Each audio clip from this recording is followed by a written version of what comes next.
welcome back to Boring Reviews. Boring land. Oh, just kidding. Blasphemer! Hello, Right. Boring Review Nation! Kind of pointless. We know all things. What up, and welcome back to Boring Reviews. Jodi here. Nick here. And today we are reacting to another pitch meeting. And I absolutely love this movie. So, Absolutely. Nick, what are we checking out? Well, I'm scared for this movie because we both love this movie, and, you know, we have a thick skin when it comes to movies, so that's okay. We're looking at Inception. This movie, when it came out, I mean, I already loved Prestige, already loved the Batman movies. I know there's another one I'm missing there in between. Maybe this was one of those. It wasn't The Illusionist, was it? No, that was a different thing. The Prestige was his version of Christopher Nolan. Got you.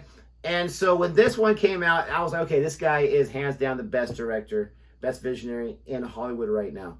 And then Dunkirk came out, and I liked it a lot. Didn't love the movie. Tenet, I really liked. I still understand what it's about, right? So I feel like this, besides being one of the Batman movies, was probably his best film in my opinion, right? This was really good. And it was such an experience in the theater. Like, you're just, like, when they say popcorn movie, usually that associates with something that's just entertaining but kind of dumb. Yeah. This was a true popcorn movie in the sense of you just are enjoying yourself. You're stuffing your face, not worrying about the calories or anything. You got your soda there. You are just loving. You don't want to get up to use the restroom. Nope. Oh, Interstellar. I forgot that one too. That's a great one too. But this one is still, in my opinion, his best for not being, not The Dark Knight. But yeah, you're right. We absolutely love it. I am just Curious what he's going to say about it because it's such like a mental movie too. Yes. Like, how are you going to plot holes unless you really know what was inside Christopher Nolan's mind? I think he's going to pull up for sure the ending. Because there is so much to it. I remember when this movie first came out, everybody debated the ending with Leonardo DiCaprio. Yes. Is he really real? Like, is he in his real life? Or did they put him in another level of dream worlds? Or did his wife, like, actually die? Did he have it wrong? Is she living with our kids? Like, those are the questions that they leave you never knowing. And hopefully you've already seen this movie and you're watching this movie because it's going to be full of spoilers. We already gave some spoilers. But this movie's been out since I think like 2008 or something. So too bad, so sad. We're going to check it out. It's got two of my favorite people of all time.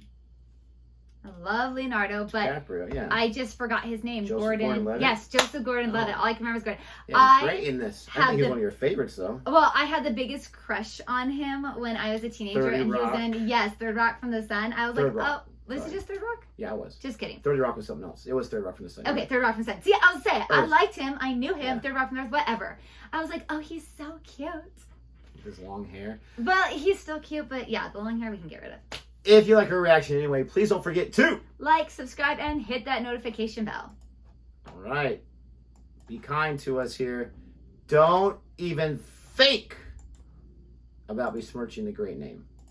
So, you have a movie for me? Yes, sir, I do. You're gonna love this one. Hans Zimmer is already on board. That's a good sign. He's great. Yeah, I mean, he only just started working on it, but he has some great stuff already. Oh, I bet. What'd he come up with? I like the sound of that. We should put it in every action movie trailer for the next decade. That sounds great to me, sir. Me So what's too. this movie about? What's got Zimmer all riled up? Well, sir, this whole movie's gonna be about dreams. Oh, very exciting. Last night I That's dreamt great. I was a balloon. Oh, I mean, okay. Yeah, it was a ton of fun and then suddenly frightening. Anyway, maybe that could be in the dream movie. Oh, absolutely not that kind of dream movie, sir. Okay, I mean, that is a riveting dream idea, though. So what kind of dreams are gonna be in this movie? Well, the movie's gonna be about this guy, Dom Cobb, and his team, right? Okay, and what's their deal? Well, they like build these shared dream worlds that they extract information from. How does that work? Well, I'm glad you asked. Why are you taking a deep breath? So the team brings a dreamer into a dream world built by an architect, and then the dreamer fills that world up with projections of their subconscious, which are essentially just people walking around. But if you change things too much, projections will get angry and attack you. And She also, was you so can't good, build too. places based on real places, because then it's hard to know what the real world is and what's the dream world. And so they get information by placing safes in the dream, which dreamers automatically fill with their secrets. Or sometimes you can get information by just talking to projections. Oh, and also you need a totem to keep your grasp on what's a dream and what's not. Essentially, it's like a little thing that only you're allowed to touch. Sorry, don't want to cut you off, but little things that only you're allowed to touch are tight. Okay, keep going. Okay, yeah, sure. And also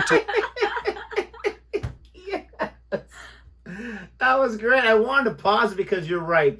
I can't think of her name. Me either. Which one? The girl who played Juno or the wife? the wife. Yes, She's the an wife Oscar-winning did such actress. a good job. She was she's great in everything she does. She's beautiful too. But she's great. She's terrifying. Yes. But I love that joke. Just wanted to say it. Little things are tight. Keep going.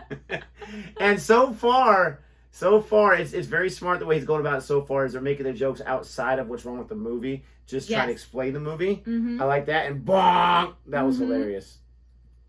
Sorry, don't want to cut you off, but little things that only you're allowed to touch are tight. Okay, keep going. Okay, yeah, sure. And also, to wake up from a dream, a timer has to run out. Or you need to die in the dream, or you can also wake up with a kick, which is a jolting sensation of falling, or sometimes of hitting the water. We're going to be slightly inconsistent on that. Wow, okay, so that is a whole lot of information. It sure is, sir. That's why 80% of the movie is going to be characters explaining the movie to each other. That'll probably help. So what are we calling this movie? Extraction? No, actually, it's going to be called Inception. I thought they extracted information from dreams. Normally they do, but on the job in this movie, they're going to be implanting an idea into somebody's mind. Maybe we should just call it Dream Squad, you know, cover all our bases. Oh, definitely not. Dream Buddies, Dream Team. Oh, I would just love to stick with Inception, sir. Definitely well, okay not. then. So what's this idea they need to implant? Well, this super rich business guy, Sato, he wants to get his competitor, Fisher, to dissolve his father's empire. Okay. And he promises to get all of Cobb's charges dropped, so of course Cobb says yes. Wait, what are Cobb's charges? Well, his wife, Moll, was convinced that they were still in a dream, so she frames him for her death, so he has no choice but to kill himself too. Oh, how does she do that? She has herself declared sane by 3 psychiatrists, and she files a report saying that Cobb threatened to kill her, and then she jumps out a frickin' window. Oh no. Of the building across the street from where Cobb is standing. Well, I mean, it'd be pretty simple to prove he didn't do it then, right? Just check the security footage of the building he's in at the time of death. Yeah, well, maybe it's all a dream, who knows? Oh my god, what? Anyway, so Cobb is on the run in Europe, and all he wants is to see his kids again. Well, too bad he doesn't know anyone that could fly them to Europe. Well, his dad could, I guess. He flies back and forth a lot, but he's not gonna. Why not? So the movie can happen. Okay, gotcha. So how does Inception work anyway?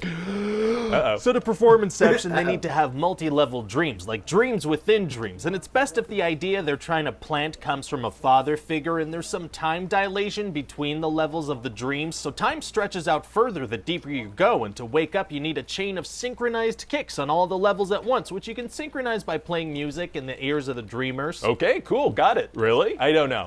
Anyway, so this guy Sato says that if Cobb is successful, he makes a single phone call and the charges are dropped. A very powerful business guy. So Cobb needs an architect, so he gets his dad to recommend one of his students. Who does he end up with? This girl Ariadne, and let me tell you, he puts her skills to the test before hiring her. How does he do that? He asks her to draw a maze in 2 minutes that takes 1 minute to solve. Well, what does that have to do with anything? And she does. Oh, she does? Okay, yeah, that's impressive. Okay, get her on the dream team. Yeah, and so because she's new, now the characters have someone to explain things to nonstop. That's smart. So they're gonna teach her all about building dream worlds. She's gonna do crazy stuff like fold a city in half. Well, so I imagine we're gonna have a bunch of mind-bending action stuff when they start the job, huh? Actually, not a ton of it. No, every dream's gonna look like a generic James Bond level. Oh. Well, they don't want Fisher to realize he's dreaming, you know? There is gonna be an amazing gravity-related hallway thing, though. Oh, there is? That sounds fun. Yeah, because in one dream level, a van flips over, and, you know, that messes up the whole gravity of the level below it. Wouldn't a van flipping count as a kick? Apparently not. Wouldn't the gravity shift for all the levels below it, too? Apparently not. Well, okay then. Anyway, so when they get in the dream, it turns out that Fisher has his subconscious trained for this kind of thing. Oh, what does that mean? Well, it means his projections are in full-on defense mode. I mean, they have guns, and occasionally they hit their targets. But I mean, if the characters die, they just wake up, right? No, not anymore. What? Why not? Well, I need the audience to care about the action now, so they're all sedated, and if they die, they go to this place called Limbo that messes your mind up. Oh, that doesn't sound good, so what do? Well, they try real hard to stay alive. This guy Arthur is shooting at projections and stuff. Okay. And this guy Eames pops in with a grenade launcher like, you mustn't be afraid to dream a little bigger, darling. So if they can conjure stuff up in the dream, why not conjure up some bulletproof vests or an armored car? Well, I told you, if they draw too much attention to themselves, the projections attack them. But the projections are already attacking them. Oh, whoops. Whoopsie. So anyway, they're gonna keep going on with the mission, and Moll is gonna keep popping up and ruining stuff. Like, she makes a train show up, she kills Fisher and sends him to Limbo. Oh, very rude. And so eventually Sato and Fisher are both down in Limbo, and Ariadne and Cobb, they go down to get them. Wow, so if dying sends you to Limbo, it must be impossible to get out of Limbo. Actually, it's gonna be super easy. Barely an inconvenience. Oh, really? Yeah, because when you're down there, you either ride the kick up or you die. Both of those will wake you up. Oh, okay, so it's just another level then, with a lot of time distortion and a fun little name. Limbo is a pretty fun name. So Ariadne and Fisher, they ride the kick up, but Cobb goes to try to find Sato. Okay. But since Sato's been down there a while, he's all old now. Oh, interesting. So we're gonna have to make the actor look much older than he actually is. Is that something we can do? Oh, we have some great prosthetics. We can make him look like a very old Muppet. Did you say Muppet? I might have. Who's to say? So then the plane that they're doing this whole thing on lands in America, and Cobb gets into the country no problem thanks to Sato's help. Won't it take several months to know if the Inception actually worked or not? Yep, but the movie's almost over, so let's pretend like that's not the case. Well, I do like pretending. And then Cobb gets home and he spins his top totem, because if it falls, that means he's not dreaming. But then he sees his kid, so he doesn't even check it. Oh, so does it fall? Is he still dreaming? It's gonna slightly wobble, and then we're gonna cut to black. So maybe he's still dreaming? Maybe he's still dreaming. Wow. Or maybe the whole movie was a dream. Oh, yeah, right. Or maybe he never actually returned to the US and Sato just put him in a dream with his kids. Oh, right. Or maybe it doesn't actually mean anything because his real totem is his wedding ring. Oh, please stop. This is never gonna stop. Oh, well, at least people will be talking about the movie a lot, and hey, if they are, maybe we can make an even more complicated movie in the future. That sounds good to me.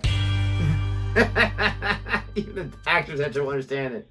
And that's maybe you said that still doesn't make sense to you, right? Doesn't make sense to me in a lot of ways. Some ways, like, you can make sense of this or that. And I bought it on, even in the streaming world, with the intent to just watch it over and over and try to understand. I haven't gotten there yet. Life's too busy. I don't think I've ever seen it. What do you mean about the wedding ring being the true totem? You know what? I never pay attention, but I'm curious. I think, was that one of the things that they put inside that little house when remember how she wanted to put their totems away?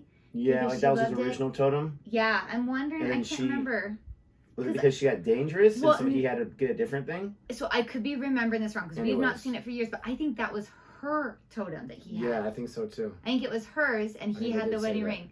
And so I think that's what it was about. My only thing was with the kids is every time we saw a clip of the kids, it was always was the that same. same outfits, same age, on that little like front lawn area. And when he gets there, that's where they are, same age, same outfits. So I'm just a saying. No, absolutely.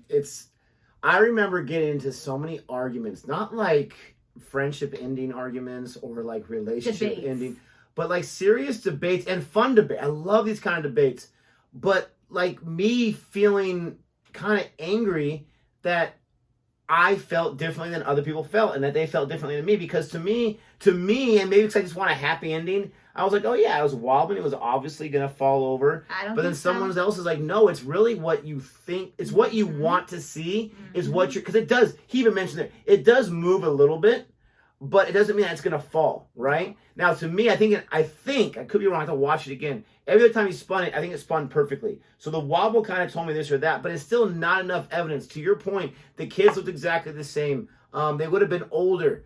And there's so many different things. There's so many possibilities. And at first, I hated that kind of ending. I'm like, I want to know. But we're still talking about it 15 years later almost. Yeah. And no one really knows. And we're never gonna know because it's all up to interpretation, kind of like a poem, which I do like that. Books do this too all the time, and some people hate it. Some readers absolutely hate it. My thing is, I love the idea of you picking what you think, but I also kind of want to know, like, I want to pick my ending, like, if you're going to open that up, but tell us at some point what the actual ending is. Like, what did you as a writer imagine? Because I'd be curious as the writer what they imagine. Look, I'm sorry, it's just like full on goosebumps. Like, I'm just so cold. But, what was it? Oh yeah, but I have always believed that he was just in a deeper dream. I don't know if Mal really did wake up or whether she killed herself. I don't know on that case, but I do believe that they put him in a dream with his kids so that he could be at peace, because I don't think he woke up. Man alive. That's just me. Let us know what your thoughts are, because I know everyone thinks differently. Maybe we can get some kind of consensus in the comment section. Let us know what other pitch meetings you want us to check out. We still have a few others we want to finish up, but we want to take a break and watch this one because it seems so exciting. And it was a great pitch meeting. Very, very hilarious as well. One of the funniest ones we've seen in a while now. Don't forget to like and subscribe. And until next time. Goodbye.